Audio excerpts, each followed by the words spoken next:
इस वीडियो में हम डिस्कस करेंगे फाइलिंग को। इसी लैंग्वेज में आप किस तरीके से किसी भी फाइल को इनपुट ले सकते हैं यूज़र से और उसको आप अपने लैपटॉप में सेव करवा सकते हैं और बाद में ज़रूरत पड़ने पर आप उसको बाय यूजिंग सी प्रोग्राम उसको दोबारा से रिट्रीव भी कर सकते हैं, उसके कंटेंट्स को स्क्रीन के ऊपर वापस से डिस्प्ले भी करवा सकते हैं। सबसे पहले क्वेश्चन ये उठता है कि आपको फाइलिंग की ज़रूरत क्यों पड़ती है, क्योंकि अब तक हमने जितने भी प्रोग्राम किए हैं तो आप उसमें क्या करते थे, आप अपने यूज़र से इनपुट लेते थे, वेरिएबल्स में सेव करवाते थे और उसके बाद उसको प्रिंट करवा सकते थे। लेकिन जैसे ही आपका प्रोग्राम बंद होता है, आप उसे क्लोज करते हैं, तो वो तमाम का तमाम डेटा आपका रेज हो जाता है मेमोरी से, आप उसको दोबारा से एक्सेस नहीं कर सकते। तो दोबारा अगर आपको वो चीज़ आपने प्रिंट करवानी है तो उसके लिए आपको यूज़र से दोबारा इनपुट लेना पड़ेगा या फिर अपने प्रोग्राम के वेरिएबल्स के अंदर उसको सेव करवाना पड़ेगा। तो उसका मतलब है कि अब तक जितना भी डेटा आप यूज़र से इनपुट ले रहे थे तो वो तमाम का तमाम वोलेटाइल था, वो जैसे ही आपका प्रोग्राम बंद होता था वो तमाम डेटा आपका रिमूव हो जाता था। तो अब तक आपने किसी भी डेटा को यूज़र से इनपुट लेकर कंप्यूटर में सेव नहीं करवाया था। फाइलिंग के थ्रू आप क्या करेंगे, यूज़र से इनपुट लेंगे लेकिन उसको अपने कंप्यूटर में किसी फाइल की फॉर्मेट में उसको सेव करवा सकेंगे और नेक्स्ट टाइम अगर आपको उस डेटा को रिट्रीव करना हो आप उसको दोबारा से एक्सेस भी कर सकते हैं।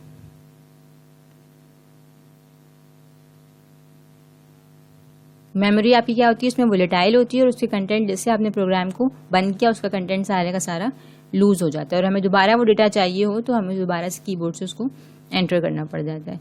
तो कभी ज़रूरत ऐसी होती है, आप चाहते हैं आप यूज़र से जो भी आपने इनपुट लिया, फॉर एग्जांपल अगर आपने एक प्रोग्राम लिखा है जिसमें आपने बुक्स की इन्फॉर्मेशन सेव करवानी है अपने कंप्यूटर में, तो आपने यूज़र से बुक की तमाम इन्फॉर्मेशन ले ली है और अब आप चाहते हैं कि आप उसको कंप्यूटर में किसी फाइल की फॉर्मेट में सेव करवाएं, तो उसके लिए आपको ज़रूरत पड़ती है फाइलिंग की। तो ये वो मीडियम है जो फाइल कहलाता है, जो डिस्क में कहीं पर जाके सेव होगा आपके पास। तो सबसे पहले ये देख लेते हैं फाइलिंग को पढ़ने से पहले कि डेटा किस तरीके से आपकी मेमोरी में ऑर्गेनाइज होता है।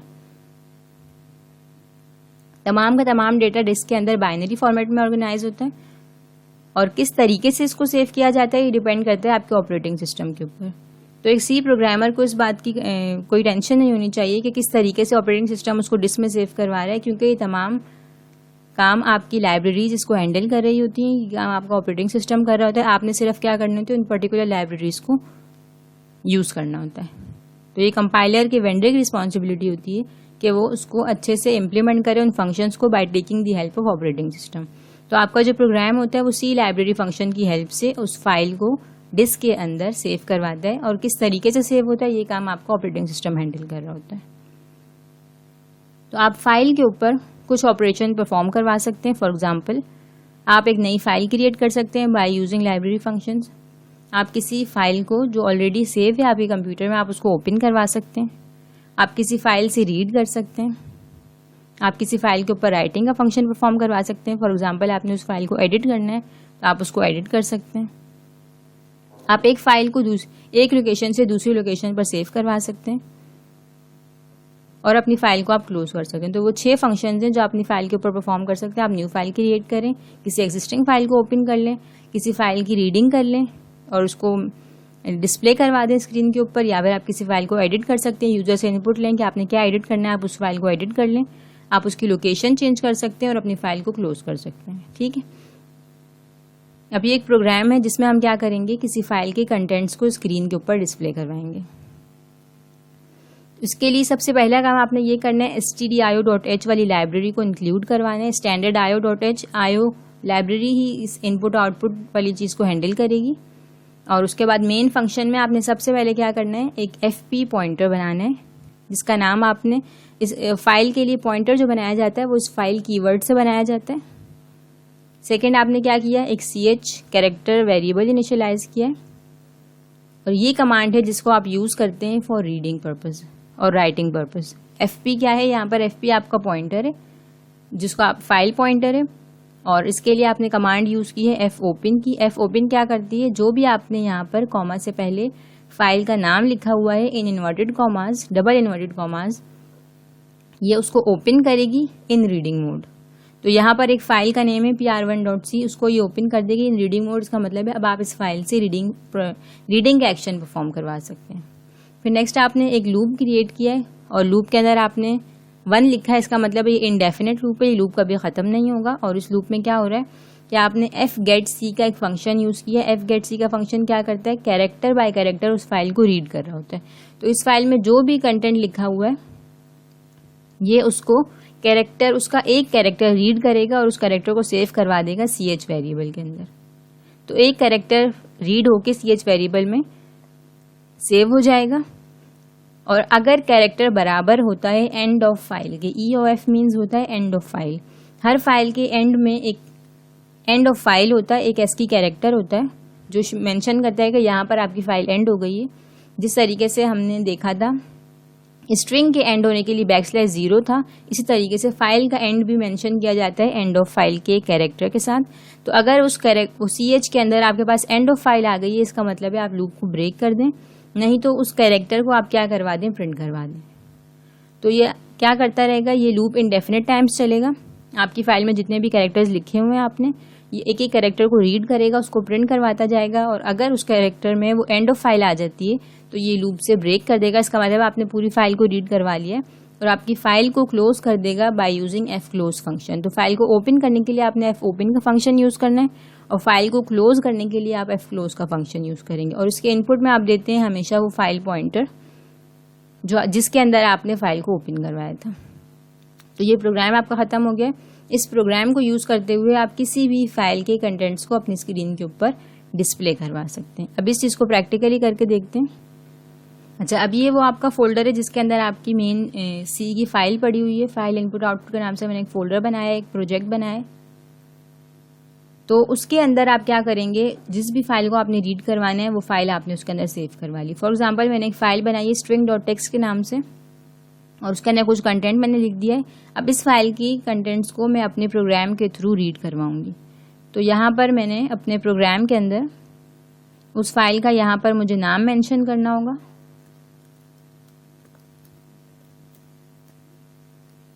उसका नाम आप मेंशन करेंगे और यहाँ पर आप बताएंगे कि आप उसको किस मोड में यूज़ करें। तो यहाँ पर आप उसको रीडिंग मोड में यूज़ कर रहे हैं तो आपने यहाँ पर R लिख दिया। तो अब इस फाइल की कंटेंट्स को आप रीड करेंगे और स्क्रीन के ऊपर डिस्प्ले करवाएंगे। तो जो भी आपकी फाइल के अंदर कंटेंट्स लिखे हुए थे वो तमाम के तमाम यहाँ पर डिस्प्ले हो गए। अच्छा, तो हमने ओपनिंग है फाइल देखा कि आप किसी भी फाइल को किस तरह से ओपन कर सकते हैं। आप fopen की कमांड यूज़ करते हैं। तो fopen के थ्रू आप क्या करते हैं, असल में आपकी फाइल जो डिस्क पर मौजूद है आप उसको कॉल करवाते हैं बाय यूजिंग fopen फंक्शन। ठीक है, अब यहाँ पर हमने जो भी आपकी फाइल का नाम है आपने उसका नाम देना है। इन्वर्टेड कॉमास रीड मोड में तो आप उसके लिए R लिखते हैं, जिससे कंपाइलर को पता चलता है कि आपने असल में उस फाइल के कंटेंट्स को रीड करना है। R स्ट्रिंग है तो इसलिए आप इसको सिंगल कोड में नहीं बल्कि डबल इन्वर्टेड कॉमास में रखते हैं। अच्छा, जब आप ये कमांड लिखते हैं fopen तो ये 3 मेन टास्क परफॉर्म करता है। सबसे पहले ये सर्च करता है उस फाइल को डिस्क के अंदर, क्योंकि इसका मतलब है अगर आप उसको रीड करें इसका मतलब वो ऑलरेडी आपकी डिस्क के अंदर मौजूद होगी। तो ये उसको सर्च करता है, फिर ये उस फाइल को लोड करवाता है डिस्क से एक और स्पेस के अंदर जिसको आप बफर कहते हैं। तो बफर एक मेमोरी स्पेस होती है जहां से वो फाइल को लोड करवाता है। और लास्ट में वो क्या करता है, एक कैरेक्टर पॉइंटर असाइन कर देता है to the first character of the buffer. उस बफर में आपकी फाइल के तमाम कंटेंट्स आ गए और अब आप क्या करेंगे, ये एक fp पॉइंटर जो हमने बनाया था तो इस पॉइंटर को के अंदर एड्रेस सेव करवा देता है उस बफर के फर्स्ट कैरेक्टर का। तो फर्स्ट कैरेक्टर जहां पर भी सेव होगा उसका एड्रेस आपके fp पॉइंटर के अंदर सेव हो जाता है। तो fopen 3 फंक्शन परफॉर्म करता है। इसको पहले सर्च करता है अपनी फाइल को, फिर उसको लोड करवाता है बफर के अंदर तमाम कंटेंट्स को उस फाइल के, और थर्ड में वो एक कैरेक्टर पॉइंटर असाइन कर देता है। अब क्वेश्चन ये होता है कि आपको बफर की ज़रूरत क्यों पड़ी।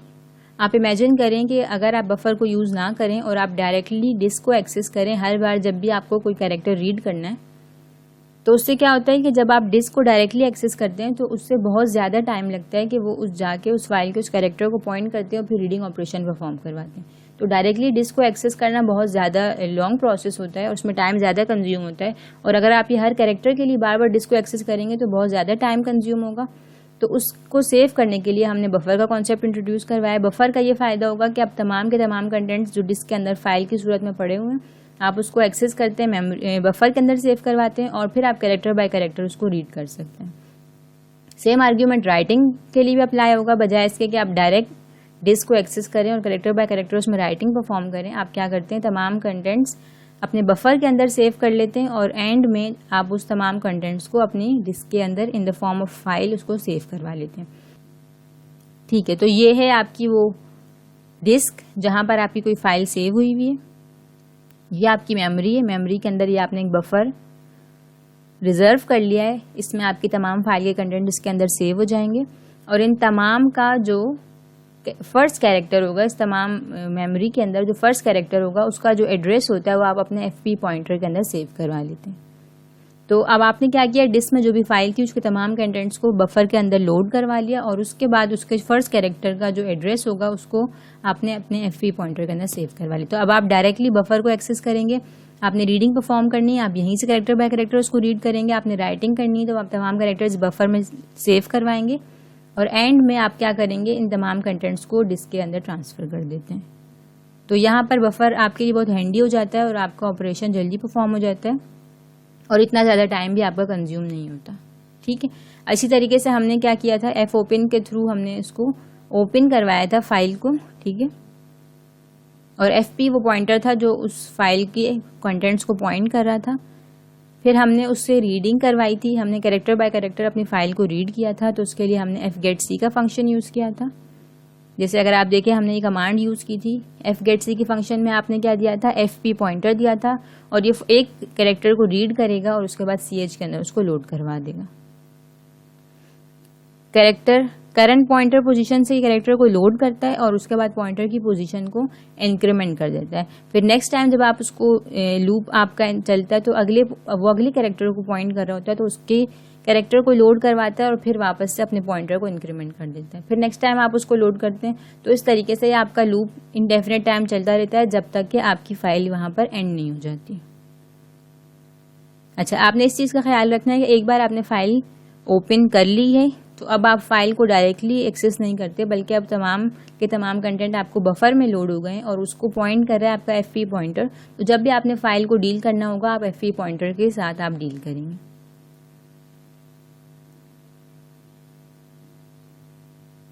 अच्छा, अब क्यों ज़रूरत पड़ी थी, हमने एफ गेट सी का फंक्शन यूज़ किया था, उससे हम इंडेफिनिट वाइल लूप से कैरेक्टर्स को एक्सेस कर रहे थे। तो हमें अपने लूप को एंड करने के लिए कोई बीच में कंडीशन डालनी थी जिससे आपका लूप खत्म हो जाए। तो उसके लिए हमने एंड ऑफ फाइल का कॉन्सेप्ट यूज़ किया था।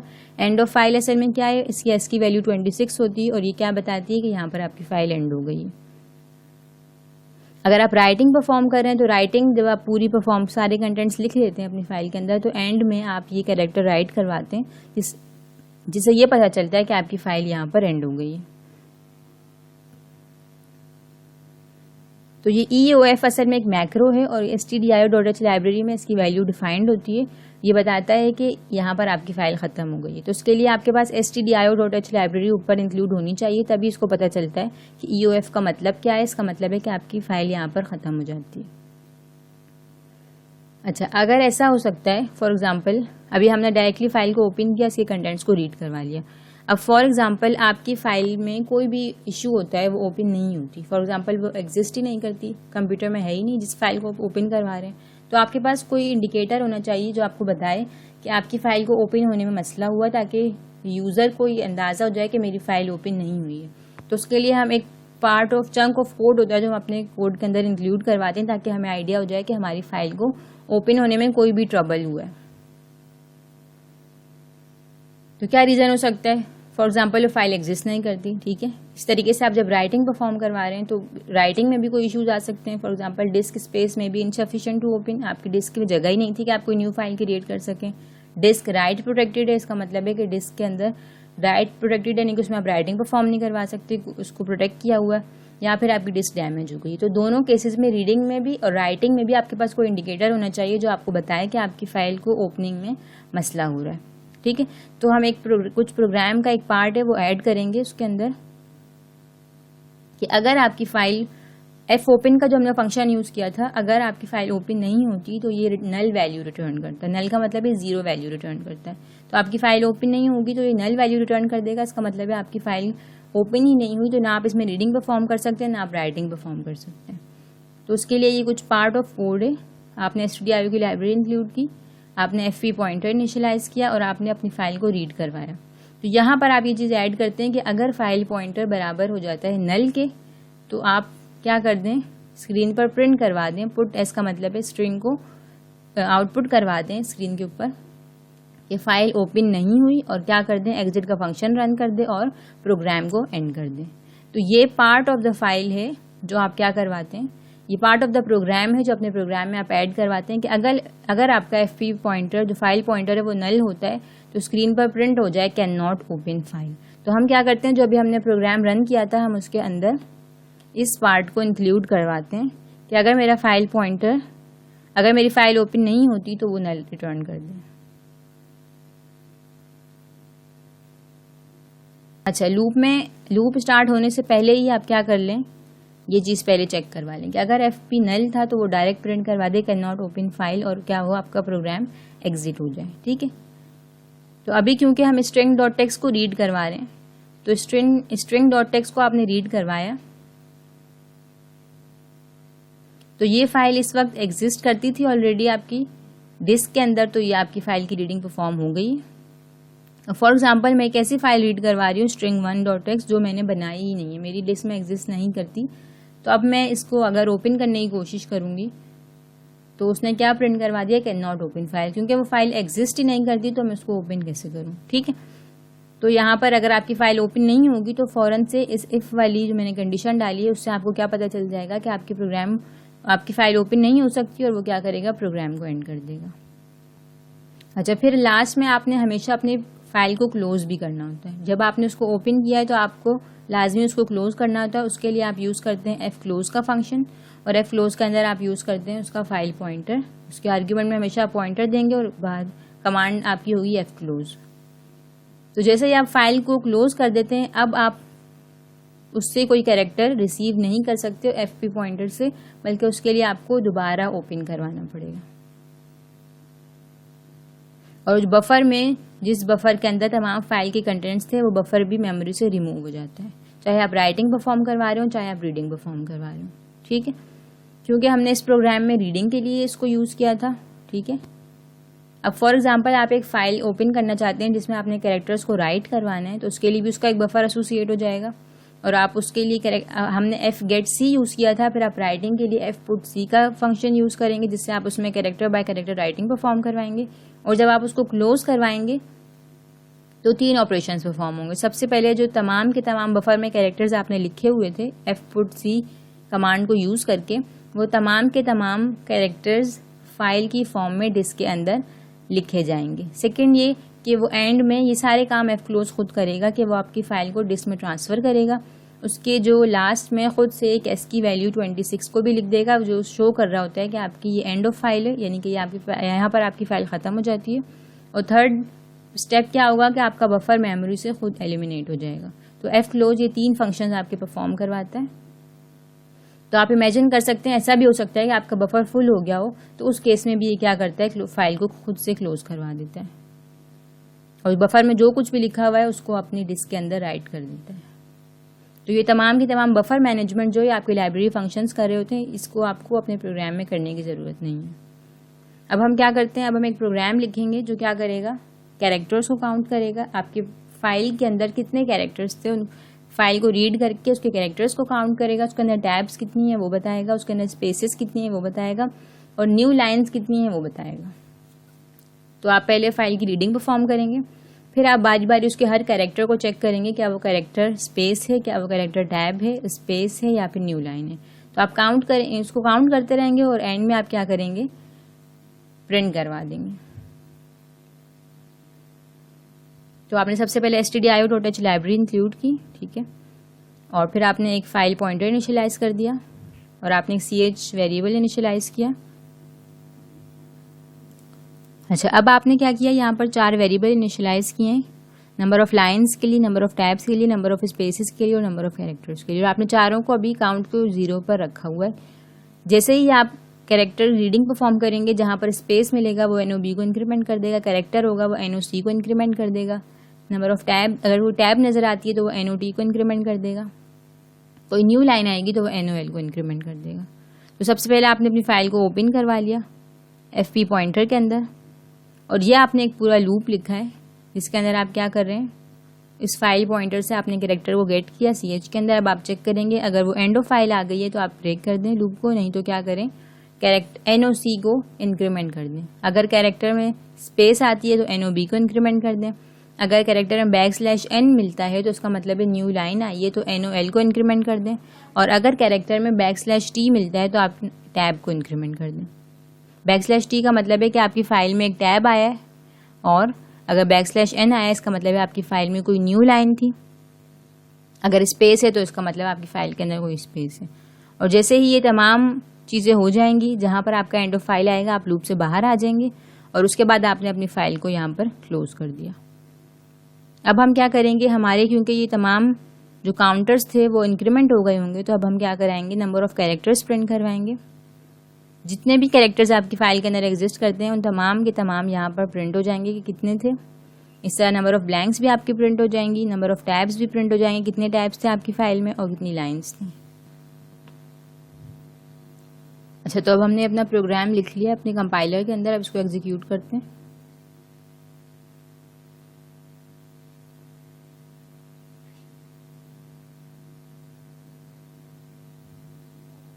तो आपकी फाइल के अंदर जितने भी कैरेक्टर्स थे इंक्लूडिंग स्पेसेस वो भी उसने बता दिए। आपकी फाइल में कितनी ब्लैंक्स हैं, कितनी टैब्स हैं, कितनी न्यू लाइन्स हैं, वो सारी की सारी उसने कैलकुलेट करके दे दी। अब हम लोग क्या करते हैं, अब आप अपनी फाइल में चेंजेस करें, आप अपनी स्ट्रिंग्स ऐड करें, उसमें नया कंटेंट ऐड करें, तो ये आपको काउंट करके बता देगा उसके number of characters, number of blanks, number of tabs and number of lines. अब नेक्स्ट हम लोग प्रोग्राम लिखेंगे, फाइल कॉपी का प्रोग्राम। ये प्रोग्राम क्या करता है, ये आपकी फाइल के कंटेंट्स को लेता है और उसको किसी दूसरी फाइल में कॉपी करवाता है कैरेक्टर बाय कैरेक्टर। तो उसके लिए आप यूज़ करेंगे fgetc का कमांड। fgetc क्या करते हैं, कैरेक्टर को फाइल से रीड करवाता है और दूसरी फाइल में आपको पेस्ट करने के लिए आप उसके लिए लेंगे, फॉर राइटिंग पर्पज आप उसके लिए लेंगे fputc। तो ये दोनों कमांड्स आप अपने प्रोग्राम में यूज़ करेंगे। आपने अपनी लाइब्रेरी इंक्लूड की, उसके बाद आपने अब यहाँ पर दो पॉइंटर्स इनिशियलाइज किए हैं। एक आपका होगा fs यानी कि सोर्स फाइल और एक आपकी होगी टारगेट फाइल। तो इन दोनों के पॉइंटर्स आपने बना लिए। आपने एक ch वेरिएबल इनिशियलाइज कर लिया और अपनी फाइल को आप क्या करवा लेंगे, रीडिंग मोड में ओपन करवा लेंगे। यहाँ पर अपनी सोर्स फाइल को ओपन करवाएंगे।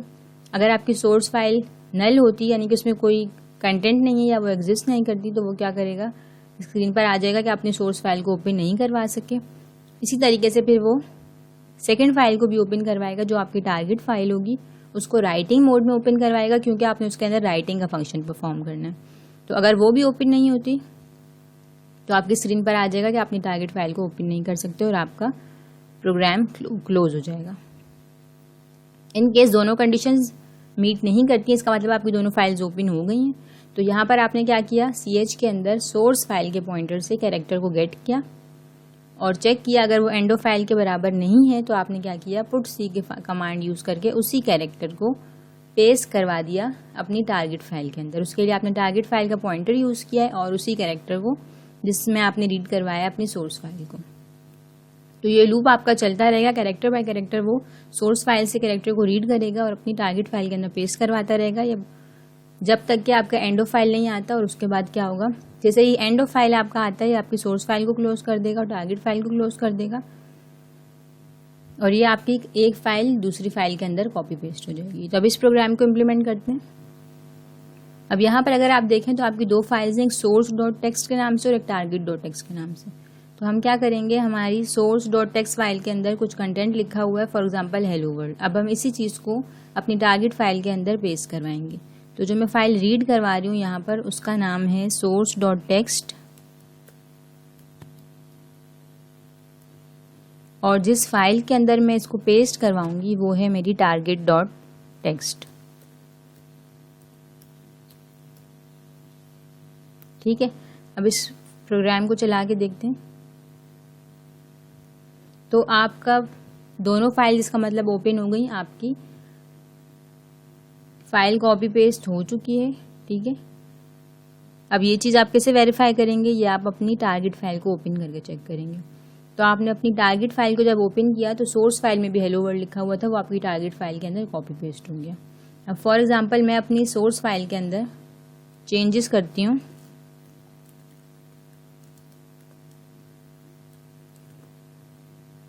और प्रोग्राम को दोबारा रन करेंगे और फिर देखते हैं क्या वो चेंजेस आपको टारगेट फाइल के अंदर नज़र आए। आपका प्रोग्राम रन हो गया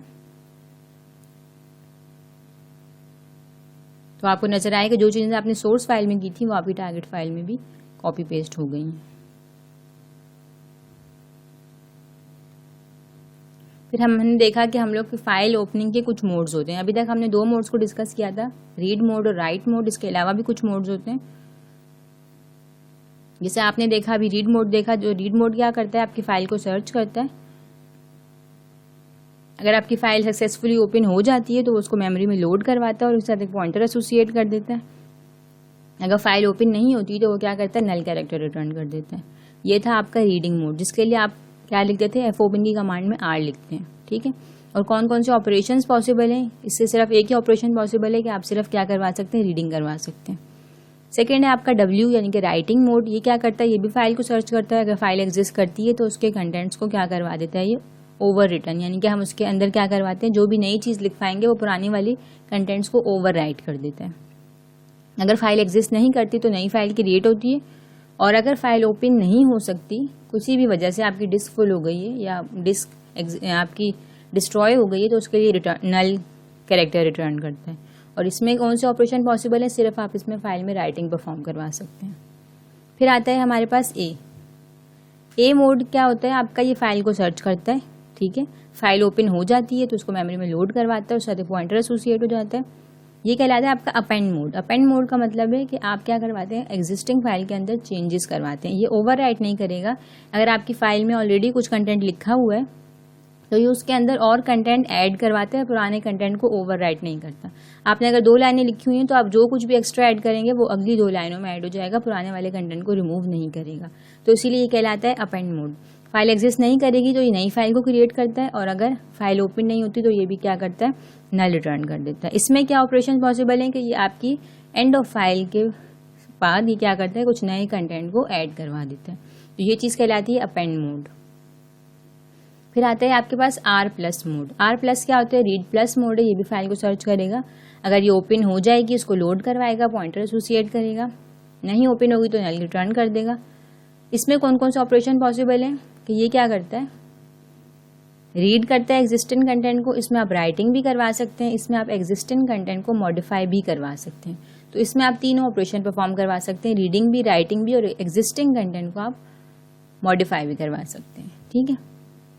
फिर आता है आपका डब्ल्यू प्लस। इसमें भी आप फाइल सर्च होती है, फाइल एग्जिस्ट होती है तो कंटेंट इसके ओवर राइट हो जाते हैं। फाइल एग्जिस्ट नहीं करती तो ये फाइल को क्रिएट करता है, नल रिटर्न कर देता है अगर आपकी फाइल ओपन नहीं हो रही। इसमें क्या ऑपरेशंस पॉसिबल है, ये नया कंटेंट भी लिखेगा, ये उसको रीड भी करता है और मॉडिफाई भी कर सकते हैं। तो जो भी आपने नया कंटेंट लिखा है उसको वापस से रीड करेगा, और आपने एग्जिस्टिंग कंटेंट को मॉडिफाई करवाना है तो ये काम भी आप करवा सकते हैं। और लास्ट में है ए प्लस। अगर फाइल ओपन हो जाती है ये लोड करवाता है, पॉइंटर एसोसिएट करता है। नहीं ओपन होती तो न्यू फाइल क्रिएट होती है, और अगर ओपन नहीं हो पा रही, फाइल एग्जिस्ट नहीं करती तो न्यू फाइल क्रिएट हो जाती है, और अगर ओपन नहीं हो रही होती तो उसको नल कैरेक्टर रिटर्न करता है।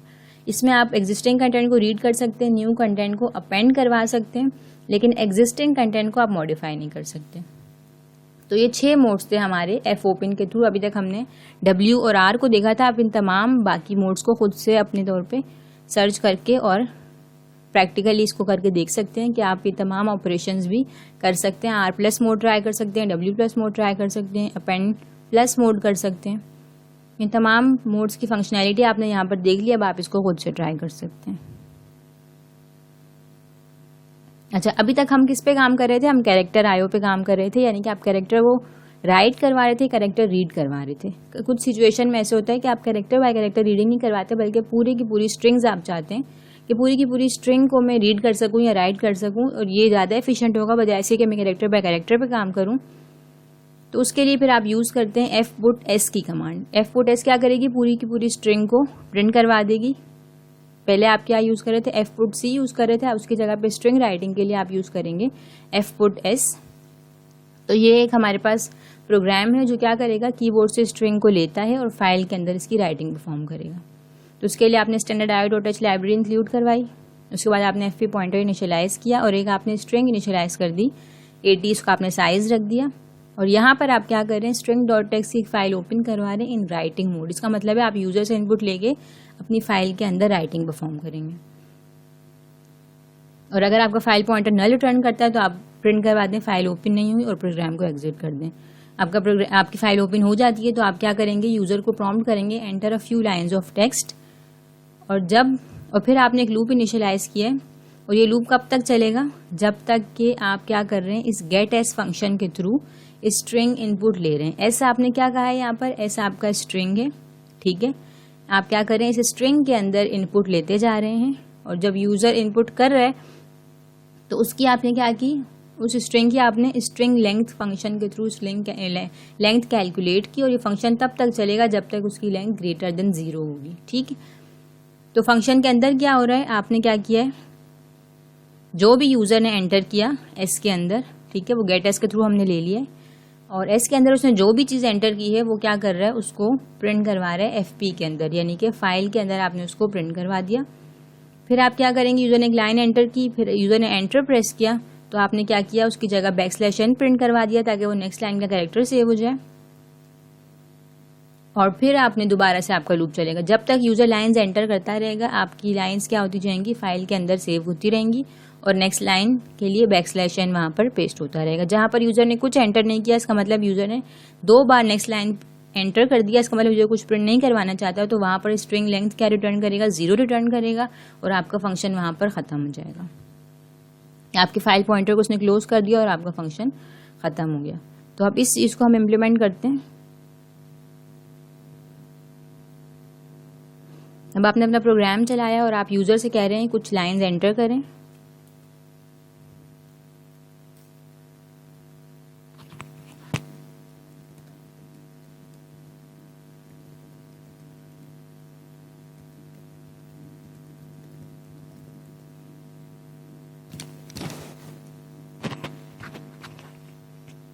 आपने यहाँ पर एक लाइन एंटर की और आपने फिर एंटर प्रेस कर दिया, आप नेक्स्ट लाइन पे आ गए। तो जब आप नेक्स्ट लाइन का प्रेस करेंगे तो वहां पर फाइल में बैकस्लैश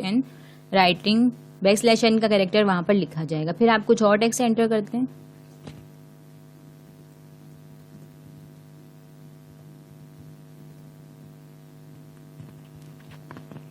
आपने सेकेंड लाइन ऐड की, आपने फिर एंटर प्रेस किया।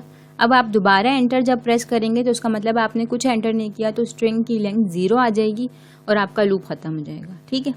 अब ये चीज़ करने के बाद हम प्रोग्राम को बंद करेंगे और चेक करेंगे कि हमने जो स्ट्रिंग डॉट टेक्स्ट लिखा था क्या वो अपडेट हुई है कि नहीं।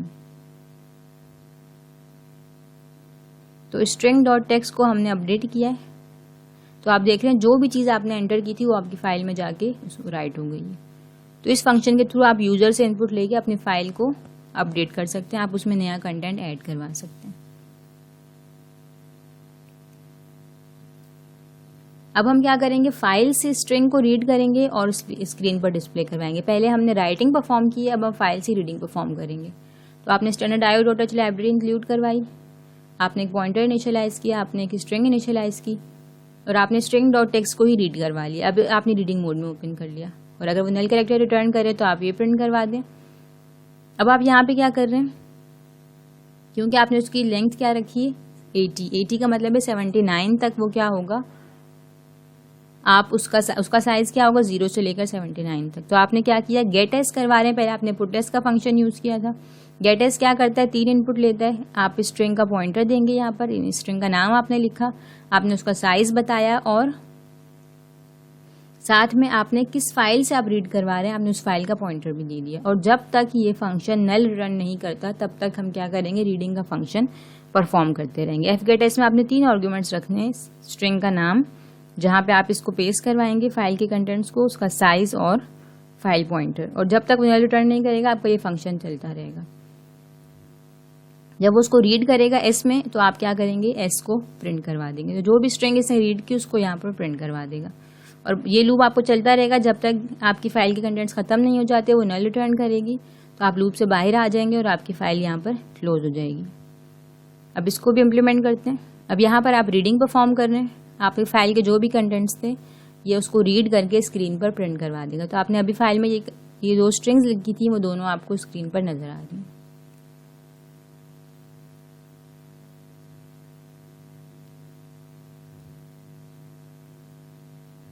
अच्छा, अब तक हमने सिर्फ क्या की, रीडिंग और राइटिंग परफॉर्म की है, किसकी, कैरेक्टर्स की और स्ट्रिंग्स की। अगर आप नंबर्स लिखना चाहते हैं फाइल के अंदर या फाइल से रीड करवाना चाहते हैं तो उसके लिए आप कॉम्बिनेशन ऑफ कैरेक्टर्स भी यूज़ कर सकते हैं, आप स्ट्रिंग्स भी यूज़ कर सकते हैं, आप नंबर्स भी यूज़ कर सकते हैं। तो इन तीनों चीज़ों को अगर आपने डील करना है तो उसके लिए ज़ाहिर है हम फिर किसको यूज़ करते हैं, स्ट्रक्चर को यूज़ करते हैं। स्ट्रक्चर में क्या होता है, डिस्क्रिमिनेटर टाइप आ जाती है आपकी। तो उसके लिए फिर आप एफ पुट एस या एफ गेट एस नहीं यूज़ करेंगे, फिर उसके लिए आप प्रिंट एफ और स्कैन एफ की कमांड यूज़ करेंगे। अब तक हमने normal print F scan F किया, अब हम फाइल की प्रिंट एफ करवा रहे हैं। तो फाइलिंग में प्रिंट एफ का फंक्शन आ जाता है एफ प्रिंट एफ, जो क्या करेगा, सारे के सारे डेटा को प्रिंट करवाएगा या सारे के सारे डेटा को इनपुट लेता है। तो अब आपकी कमांड हो जाएंगी एफ प्रिंट एफ और एफ स्कैन एफ की। ठीक है, ये दो लाइब्रेरी फंक्शन हम यूज़ करेंगे। अब हम एक प्रोग्राम लिखने जा रहे हैं जो क्या करेगा, जितना भी रिकॉर्ड है आपका वो तमाम का तमाम फाइल के अंदर लिखेगा यूजिंग स्ट्रक्चर। ठीक है, हम स्ट्रक्चर पे काम करें क्योंकि हम मल्टीपल डेटा टाइप्स के ऊपर काम करना चाहते हैं। तो यहाँ पर आपने क्या किया कि एफपी फाइल पॉइंटर इनिशियलाइज किया और आपने एक कैरेक्टर वेरिएबल बनाया जिसका नाम आपने रखा है एनदर। ठीक है, और उसके अंदर आपने एक वैल्यू सेव करवा दी y। इसको क्यों यूज किया, इसको आगे देखते हैं। अब आपने एक स्ट्रक्चर बनाया जिसका नाम आपने रखा है एम्प्लॉई एम, और उसके अंदर आपने एक स्ट्रिंग रख दी नेम के नाम से, एज रख दी, और bs के नाम से आपने उसकी बेसिक सैलरी फ्लोट से इनिशियलाइज करवा दी। ठीक है, तो एम्प्लॉय का नाम, एज और बेसिक सैलरी के नाम से आपने एक स्ट्रक्चर बना दिया और आपने उसको नाम दे दिया वेरिएबल को ई का। ठीक है, अब आपने क्या किया, अपनी एक फाइल employee.dat, क्योंकि डेटा की फाइल है, आपने उसको ओपन करवाया इन राइटिंग मोड, क्योंकि हम यूजर से इनपुट लेके उसमें राइटिंग परफॉर्म करेंगे। तो आपने उसको ओपन किया, अगर वो नल रिटर्न करे तो आप ये प्रिंट करवा देंगे। एल्स क्या होगा, आपका लूप चलता रहेगा जब तक एंटर की वैल्यू क्या रहेगी, y। आपने एंटर को ऑलरेडी y से ही इनिशियलाइज किया, तो आप प्रिंट करवाएंगे enter name, age and basic salary. तो यूजर क्या करेगा, नेम एंटर करेगा, एम्प्लॉय की एज और उसकी बेसिक सैलरी, तो वो तीनों नेम स्ट्रक्चर के e.name, e.age और e.bs में जाके सेव हो जाएंगी। ठीक है, फिर आप प्रिंट करवाएंगे उसी चीज, फिर आप क्या किया, आपने उसी चीज़ को प्रिंट करवा दिया। ठीक है, फिर आप यूज़र से पूछते हैं कि ये चीज़ अब आपने कहाँ प्रिंट करवाया, ये आपने फाइल के अंदर, क्योंकि आप यहाँ पर क्या यूज़ करें, एफ प्रिंट एफ का फंक्शन यूज़ करें। तो एफ प्रिंट एफ और नॉर्मल प्रिंट एफ में क्या फ़र्क है, यहाँ पर आप फाइल पॉइंटर सबसे पहले बताते हैं, उसके बाद आप फॉर्मेट बताते हैं, और उसके बाद कहाँ से चीज़ लेके फाइल के अंदर राइट करवानी है तो वो आप वो वेरिएबल्स बताते हैं। यहाँ पर मैंने ई स्ट्रक्चर यूज़ किया, तो e.name, e.age और e.bs वाले तीनों वेरिएबल्स वहाँ पर राइट हो जाएंगे। ठीक है, फिर आप यूज़र से पूछते हैं ऐड अनदर रिकॉर्ड, क्या आपको एक और रिकॉर्ड ऐड करना है। तो अगर यूज़र y प्रेस करता है तो उसका मतलब है दोबारा से लूप चल जाएगा, अगर वो n प्रेस करता है तो आपका लूप क्या हो जाएगा, यहाँ पर ख़त्म हो जाएगा। ठीक है, अच्छा, यहाँ पर हमने एक फंक्शन यूज़ किया है एफ फ्लैश stdin। अच्छा, एफ फ्लैश stdin फंक्शन क्या करता है, जब आप एंटर प्रेस करेंगे तो वो उसका जो है उसकी एस की वैल्यू को अपने अंदर सेव करवा लेता है। तो हम क्या करवाते हैं, उसको फ्लैश करवा देते हैं, यानी कि वो बफर से रिमूव हो जाता है, और उसके बाद जो भी आप कैरेक्टर एंटर करेंगे तो वो उसको इनपुट लेगा और अनदर के अंदर सेव करवा लेगा। ठीक है, तो फिर ये चेक करेगा, फॉर एग्जांपल आपने y एंटर किया तो y को चेक करेगा, एंटर की वैल्यू अभी भी y है तो लूप चलेगा। एंटर की वैल्यू अगर आपने n एंटर की होगी तो ये लूप की रिक्वायरमेंट खत्म हो जाएगी और आपका लूप फिनिश हो जाएगा। तो ये हर बार हर एंट्री के बाद आपसे पूछेगा कि आपने एक और रिकॉर्ड एंटर करना है, फिर उसके बाद आपका लूप खत्म होता है तो आप अपनी फाइल को क्लोज करते हैं और यहाँ पर आपका प्रोग्राम खत्म हो जाएगा। तो इस प्रोग्राम के थ्रू आप क्या करेंगे, यूज़र से इनपुट लेंगे डेटा और उसको स्ट्रक्चर में इनपुट लेंगे और उसके बाद उसको फाइल के अंदर उसको राइट करेंगे। तो अब इस प्रोग्राम को चेक करते हैं। तो अभी आपसे पूछ रहा है कि आपने क्या करना है, आप एम्प्लॉय का नेम, एज और उसकी बेसिक सैलरी एंटर करें। आपने नेम एंटर किया, आपने उसकी एज एंटर की और आपने उसकी सैलरी एंटर कर दी। ठीक है, अभी आपसे पूछेगा कि आपने एक और रिकॉर्ड एंटर करना है, तो आप y एंटर करेंगे तो वो दोबारा से आपसे नेम एज पूछेगा।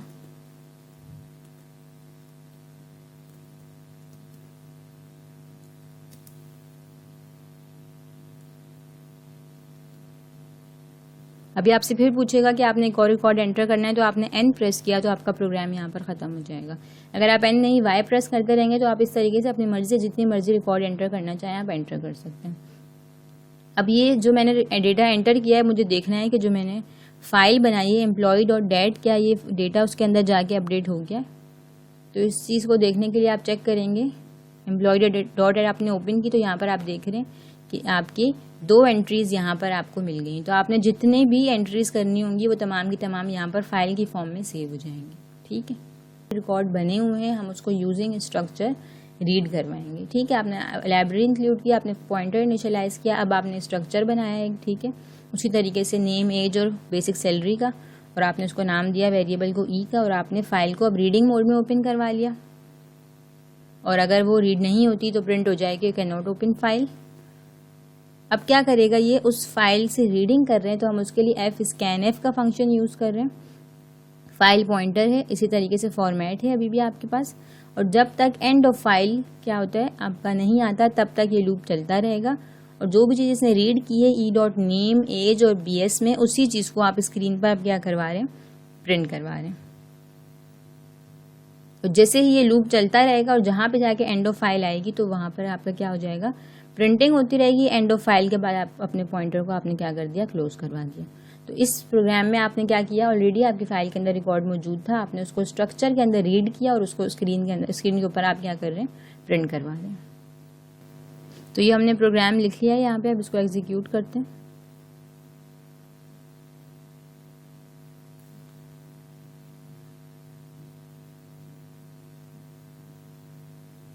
तो आपकी फाइल के अंदर 2 रिकॉर्ड्स मौजूद थे। ठीक है, name, age and basic salary, तो वो दोनों रिकॉर्ड्स आपके यहाँ पर स्क्रीन पर प्रिंट हो गए।